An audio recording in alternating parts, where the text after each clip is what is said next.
नमस्कार मित्रांनो. Diabetes manage करणं म्हणजे फक्त गोळ्या औषधं घेणं हे अजिबात नाही आहे. हे एक 24 तासाचं काम आहे. पण काही अशा महत्त्वाच्या गोष्टी आहेत की ते बरेच जण सुरुवातीला हे कोणाला सांगत नाही. त्याच्यामध्ये सगळ्यात पहिली महत्त्वाची गोष्ट म्हणजे हे लक्षात ठेवायचं की रक्तातली साखरेची पातळी सारखी नॉर्मलच राहील असं अजिबात नाही आहे. म्हणजे प्रत्येक वेळेस 100% नॉर्मल नंबर येणार नाहीत. कधी शुगर थोडीशी वाढणार आहे, कधी कमी होणार आहे. तर अशा वेळेस स्वतःवर चिडू नका, स्वतःला समजून घ्या आणि पुढं जात राहा. आता दुसरी महत्त्वाची गोष्ट म्हणजे प्रत्येकाची रक्तातली साखरेची पातळी ही वेगवेगळी असते.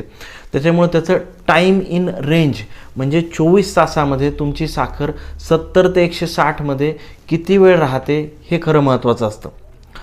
तिसरी महत्त्वाची गोष्ट म्हणजे डायबिटीस सांभाळणं ही फक्त आणि फक्त तुमची जबाबदारी आहे. कारण डॉक्टर आपल्याला कधी भेटतात 2 महिन्याने, 3 महिन्याने, 6 महिन्याने. पण दररोजचा जो निर्णय असतो की काय खायचं आहे, किती चालायचं आहे, औषधं, इन्शुलिन कधी घ्यायचं आहे, हा सगळा निर्णय मात्र तुम्हालाच घ्यावा लागत असतो. चौथी महत्त्वाची गोष्ट म्हणजे एकच डाएट एखाद्याला त्याने फरक पडला म्हणजे तुम्हालाच फरक पडेल असं नाही. कारण low carbohydrate, keto diet, vegan diet असे अनेक पर्याय आहेत. परंतु जो डाएट तुम्ही तुमच्या घरामध्ये पाळू शकता, जो डाएट तुम्हाला झेपतो आहे, जो डाएट तुम्हाला टिकवता येईल असाच डाएट तुमच्यासाठी बेस्ट आहे.